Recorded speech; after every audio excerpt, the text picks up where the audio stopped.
અમદાવાદના જમાલપુરની શાળાની જગ્યામાં કોમ્પ્લેક્સ ઊભું કરી દેવાતા વિવાદ થઈ ગયો છે। જ્યાં અમદાવાદના જમાલપુરની સરકારી શાળા આવી છે વિવાદમાં અને તેનું કારણ છે શાળાના મકાનની જગ્યામાં ગેરકાયદે બાંધકામ। એએમસીની શાળામાં બિલ્ડર દ્વારા ગેરકાયદે કોમ્પ્લેક્સ ઊભું કરી દેવાયું હોવાનો દાવો કરાઈ રહ્યો છે અને આ મુદ્દો એલિસ બ્રિજના ધારાસભ્ય અમિત શાહે ઉઠાવ્યો છે। તેમણે કોર્પોરેશનની સંકલન સમિતિની બેઠકમાં કર્યો દાવો અને અધિકારીઓ પાસેથી જવાબ માંગ્યો।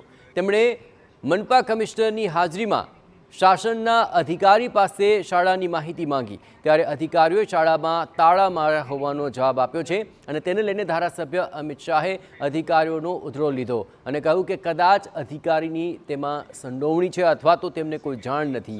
જો કે આ બંને સંજોગોમાં અધિકારીને ફરજ પરથી બરતરફ કરવાની વાત કરી અને સમગ્ર મામલે ટીડીઓ વિભાગને પણ જવાબદાર ઠેરવ્યા।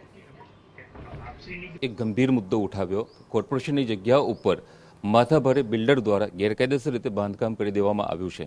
આપની સાથે ધારાસભ્ય અમિત શાહ છે, તેઓ પાસેથી આખી વિગત જાણવાની કોશિશ કરીશું। આખો મુદ્દો શું છે, કઈ રીતે કોર્પોરેશનની જગ્યા ઉપર અને શાળાનું જે બિલ્ડિંગ હતું ત્યાં ગેરકાયદેસર રીતે દબાણ થયું અને આપના સુધી આ મુદ્દો કેવી રીતના પહોંચ્યો? હું તો એલિસ બ્રિજ વિસ્તારનો ધારાસભ્ય છું, પરંતુ ત્યાંના સ્થાનિક લોકોએ એ વિસ્તારના ધારાસભ્યશ્રીને આ અંગે રજૂઆત કરી હતી। એના કાગળિયા છે આપણી પાસે। જુદી જુદી જગ્યાએ રજૂઆત કરી, કમિશનર, પોલીસ કમિશનર, કોર્ટમાં કેસ ચાલે છે, આ બધી જગ્યાએ જાહેર રજૂઆત કરી હતી, પરંતુ કશું ન થતાં કેટલાક લોકો મારા પાસે આવેલા અને મને કહે કે તમે અમને મદદ કરો। મને લાગ્યું કે કોર્પોરેશનની પ્રોપર્ટી ઉપર જો કોઈ બાંધકામ થયું હોય તો એ આ શહેરના સમગ્ર નાગરિકોની પ્રોપર્ટી છે અને એની ઉપરનું કોઈ પણ બાંધકામ ચલાવી લેવાય નહીં। અને એટલે મેં મ્યુનિસિપલ સંકલન સમિતિમાં મ્યુનિસિપલ કમિશનરશ્રીની હાજરીમાં કોર્પોરેશનના શાસનાધિકારીને પૂછ્યું કે 3-4 નંબરની શાળાનું સ્ટેટસ શું છે, તો કે તાળું માર્યું છે, બંધ છે। એટલે મારે કહેવું પડ્યું, સાહેબ આની ઉપર કોમ્પ્લેક્સ બની ગયું છે, એના ભાડા ઉઘરાવવામાં આવી રહ્યા છે અને આ માણસને નોકરીમાંથી કાઢી મૂકવો જોઈએ। કારણ કે જો કોર્પોરેશન સ્કૂલ બોર્ડની બધી જ પ્રોપર્ટીની જવાબદારી એમની છે અને જો એને ખબર ના હોય કે આ એનો ભાગ બટાઈ છે કે એનામાં એને ખબર નથી, આ બે વસ્તુ માનવી પડે આપણે। અને જો ખબર ના હોય તોય કાઢી મૂકવો પડે ને ભાગ બટાઈ હોય તોય કાઢી મૂકવો પડે। એવી જ વાત, એટલી જ જવાબદારી કોર્પોરેશનના ટીડીઓ ખાતાની છે। કોર્પોરેશનમાં નાની નાની બાબતમાં લોકોના એક્સટેન્શન, ઓટલા કે ગેલેરીઓ મ્યુનિસિપાલિટી આવીને તોડી નાખતી હોય છે, પરંતુ પોતાની જે પ્રોપર્ટી મ્યુનિસિપલ સ્કૂલ ઉપર આવડું મોટું કોમ્પ્લેક્સ બની જાય અને કોર્પોરેશનના ટીડીઓ કે ડેપ્યુટી કમિશનરને ખબર ના આવે, ખેદજનક અને આઘાતજનક છે। અને જો એમાં પણ આ જ વાત લાગુ પડે છે, ક્યાં તે લોકો અંધારામાં છે, ક્યાં એ લોકોની તાલ મેળાપણીનું છે, તો આ બે પણ ના ચલાવી લેવાય। મારી માંગણી છે, આ લોકોને કાઢી મૂકવા જોઈએ અને કોર્પોરેશનની જમીન ઉપર જે લોકોએ બાંધકામ કર્યું છે એ હિસ્ટ્રી સીટર છે। ભૂતકાળમાં અનેક ગુનાઓ દાખલ થયા છે, એ પોતાની જાતે ટ્રસ્ટી કેળાવે છે, પણ જમાલપુરના ગુંડાઓમાંનો એક છે, એની ઉપર અનેક ગુના દાખલ થયા છે। તો આ લોકો ઉપર હું એવું માનું છું કે લેન્ડ ગ્રેબિંગનો ગુનો દાખલ કરવો જોઈએ। કેટલા સમય પહેલા આ કોમ્પ્લેક્સ ઊભું કરી દેવામાં આવેલું હતું? મારી પાસે તો 15 દિવસ પહેલાં આવ્યું હતું। મારા ઘરમાં એક આઘાતજનક બનાવ બન્યો એટલે હું એમાં હતો એટલે નહીં આવ્યો, પણ મને લાગ્યું કે આ સંકલન સમિતિ જવા દેવી નથી એટલે હું સંકલન સમિતિમાં જ ગયો। ગઈકાલે સંકલન સમિતિમાં આપે આ મુદ્દો ઉઠાવ્યો, ત્યાર પછી કમિશનર દ્વારા કોઈ આદેશ આપવામાં આવે? કમિશનર દ્વારા ત્યાં જ સૂચના આપવામાં આવી હતી કે તપાસ કરીને લાવો। રાત્રે આ જે કોમ્પ્લેક્સમાં દુકાનો છે કે ગોડાઉનો છે ખાલી થતા વિડીયો આવ્યા અને મારી પાસે હજુ બીજી આવી 2-3 સ્કૂલોની માહિતી છે। પુરાવા આવ્યા સિવાય હું કોઈ રજૂઆત ના કરું। હું મજબૂત પુરાવા લઈને હું આજકાલમાં કમિશનર પરને રજૂઆત કરીશ કે આ બીજી સ્કૂલોમાં પણ આવી રીતે લોકો ઘૂસી ગયા છે। આખા અમદાવાદમાં લઘુમતી વિસ્તારમાં જ્યાં જ્યાં સ્કૂલો છે ત્યાં આગળ આ ધંધો થઈ રહ્યો છે, તો અમદાવાદના કમિશનર અને પોલીસ તંત્રે જાગવા જેવું છે। અમિતભાઈ, આજે શાળા બંધ છે એવું કીધું મિટિંગની અંદર શાસનાધિકારી, તો કેમ શાળા બંધ છે? એ કે પડી ગઈ છે, તારું માર્યું છે, આવી બધી વાતો હતી। પણ મને જે લોકો આગળ પર જે ઉલ્લેખ કરવામાં આવ્યો, શું કારણો દર્શાવ્યા કાગળ? એને એવું જ કહ્યું છે કે બંધ, એ તો પહેલાં તો એવું કહ્યું કે બંધ છે, બંધ જ છે અને કશું નથી થયું। અને બીજી એક શાળા છે જે 9-10 કહ્યું અને એનો મને ઠરાવની કોપી સ્કૂલ બોર્ડની મોકલી આપી છે, પણ સ્કૂલ બોર્ડમાં કોઈ પણ ઠરાવ થાય તો મ્યુનિસિપલ જનરલ બોર્ડની મંજૂરીની જરૂર છે। જનરલ બોર્ડનો ઠરાવ મને મોકલ્યો નથી, સોમવારે કાલે ખુલે એટલે જનરલ બોર્ડમાં ઠરાવ થયો છે કે નહીં તે હું તપાસ કરીશ. હવે કોની સામે કયા પ્રકારની કાર્યવાહી થવી જોઈએ? એક તો શિક્ષણ વિભાગની કોર્પોરેશનની બેદરકારી આવે છે કે તેઓએ ધ્યાન નહીં રાખ્યું, બીજી બાજુ ગેરકાયદેસર રીતે દબાણ કર્યું. કોર્પોરેશનનું ટીડીઓ ખાતું, કોર્પોરેશનનો ડેપ્યુટી કમિશનર અને સ્કૂલ બોર્ડમાં રેન્ક છે આચાર્ય, સુપરવાઇઝર, નાયબ શાસનાધિકારી અને શાસનાધિકારી.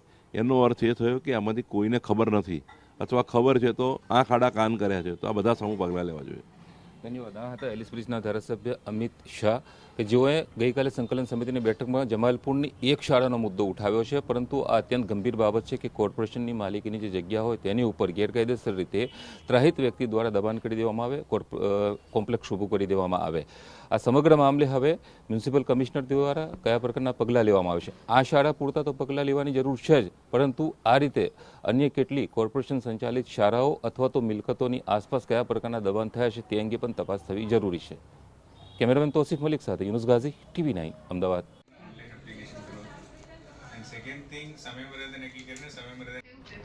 તો જો સ્થાનિકોનું માનીએ તો અહીં આ વિસ્તારની અંદર કઈ પ્રકારની કામગીરી ચાલી રહી છે તેને લઈને સલીમ ખાન નામની વ્યક્તિ ખોટો ટ્રસ્ટી બનીને બેઠો છે. તેણે શાળાઓ બંધ કરીને દુકાનો ઊભી કરી દીધી અને તેનું ભાડું પણ ખાઈ રહ્યો છે. ત્યારે સ્થાનિકોએ ફરીથી શાળા બનાવવા માંગ કરી છે.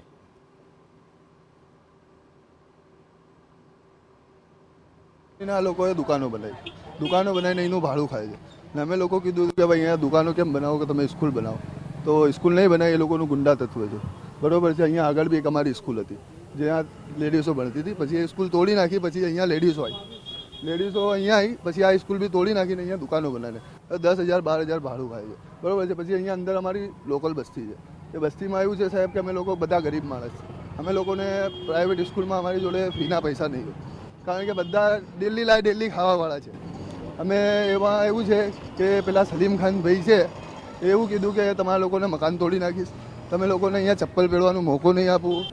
दादा फिर वो इसमें 2 ट्रस्ट है ये, और दोनों का ये एक ही चलाते हैं ये, सलीम खान जुम्मा खान, शाह मोहम्मद शाह बड़ा कासिम का ट्रस्ट, वहाँ का भी ये वो वहीवट करते और यहाँ का भी ये वहीवट करते हैं ये. और इन लोगों ने मेरे को दबाण दे के तात्कालिक निकाल लिया, और निकालने के बाद नए मौजूद को रखा. इन्होंने ये जितना भी ये जो हुआ है इस कारण ही हुआ है. जो सलीम खान जुम्मा खान है ना, ये ज़बरदस्ती में मस्जिद के ट्रस्टी बन के बैठ चुके हैं. 12-15 साल से पूरी मस्जिद का कब्जा कर लिया. जितने मकान है, दुकानें हैं, और ये हमारी जो दुकान है सामने ये सब स्कूल थी हमारी म्यूनसिपालिटी स्कूल. ये जो प्लॉट है ये भी स्कूल थी हमारी म्यूनसिपालिटी की, उर्दू स्कूल थी, बराबर है. तो इनने क्या करा, ज़बरदस्ती ये भी स्कूल तोड़ दी, वो भी स्कूल तोड़ दी, बराबर है. अब स्कूल तोड़ने के बाद वहाँ पे उसने 10 दुकानें बना ली और 10 दुकान पे भाड़ा चढ़ा दिए. पहले 8,000 रुपये भाड़ा था, अभी 10,000 रुपये उसका भाड़ा है. આ મામલે જમાલપુરી શાળાના ટ્રસ્ટીનું નિવેદન સામે આવ્યું છે અને કહ્યું કે આ જમીન મહાનગરપાલિકાની નહીં, મસ્જિદ ટ્રસ્ટની છે. મસ્જિદ ટ્રસ્ટ દ્વારા વર્ષ 1932માં શાળા બનાવીને ચલાવવા માટે મહાનગરપાલિકાને સોંપી હતી. જોકે શાળા જર્જરિત થતાં તેને અન્ય સ્થળ પર ખસેડાય છે અને મસ્જિદ ચલાવવા આવક માટે પતરાવાળી દુકાનો ઊભી કરાય છે. કોમ્પ્લેક્સ નથી બનાવ્યું. હવે સવાલ એ પણ છે કે આ જમીન આખરે કોની માલિકીની છે? ये ज़मीन जो है ये तो मस्जिद ट्रस्ट की है, और ये जो कॉम्प्लेक्स की बात कर रहे हैं ऐसा कुछ है नहीं. ये यहाँ पर हमने 1932 के अंदर स्कूल डेवलप करी थी मस्जिद ट्रस्ट ने खुद, और बिल्डिंग भी मस्जिद ट्रस्ट ने बनाई थी. और स्कूल मतलब जो बना करके म्यूनसिपाल्टी को चलाने के लिए दी थी उर्दू स्कूल, वो म्यूनसिपाल्टी चला रही थी. लेकिन बिल्डिंग जर्जरित होने की वजह से ये स्कूल इन्होंने बंद कर दी और ये स्कूल इन्होंने शिफ्ट कर दी मुंडा दरवाज़ा. उसके बाद से ये जो है स्कूल का हमने कब्जा लेने के लिए इनसे विनंती भी की थी. અમદાવાદ મ્યુનિસિપલ કોર્પોરેશનની સંકલનની મિટિંગમાં એલિસ બ્રિજના ધારાસભ્ય અમિત શાહ દ્વારા જે મુદ્દો ઉઠાવવામાં આવ્યો હતો તે જમાલપુરની ઉર્દુ શાળાવાળા આ જગ્યા છે કે જે કાચની મસ્જિદ ટ્રસ્ટની માલિકીની હોવાનું કહેવામાં આવી રહ્યું છે અને અહીંયા કોમ્પ્લેક્સ ઊભું કરવામાં આવ્યું. તેની સામે સ્થાનિક લોકોનો વિરોધ છે. 2 શાળાઓ હતી કે જે મસ્જિદ ટ્રસ્ટની હતી અને કોર્પોરેશનને તેનું સંચાલન કરવા માટે આપવામાં આવી હોવાનું મસ્જિદના ટ્રસ્ટીઓ અને અહીં રહેતા સ્થાનિક લોકો દ્વારા કહેવામાં આવી રહ્યું છે.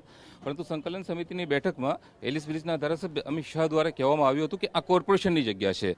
વિવાદ એ બાબતનો છે કે આ જગ્યા વાસ્તવમાં કોની માલિકીની હતી, પરંતુ અત્યાર સુધીને જે મસ્જિદના ટ્રસ્ટીઓ અને અહીં રહેતા સ્થાનિક લોકો કે જે આ જગ્યાના ભાડુઆત છે તેઓ દ્વારા કહેવામાં આવી રહ્યું છે કે આ જગ્યા મસ્જિદના ટ્રસ્ટની હતી, પરંતુ અહીંયા સ્કૂલ ઊભી કરવામાં આવેલી હતી. બંને મકાનો જર્જરિત હતા, તેને કારણે અહીંયાથી સ્કૂલ બંધ કરી દેવામાં આવી અને બાદમાં મસ્જિદ ટ્રસ્ટે ફરી એકવાર પોતાનો કબજો લઈને ત્યાં જે કોમ્પ્લેક્સ અથવા તો અન્ય જે મિલકત છે તે ઊભી કરી દેવામાં આવેલી. વિવાદ વધુને વધુ વકરી રહ્યો છે, ત્યારે જોવાનું એ છે કે આ વિવાદ ક્યાં જઈને અટકે છે. કેમેરામેન તોસીફ મલિક સાથે યુનુસ ગાઝી, TV9 અમદાવાદ.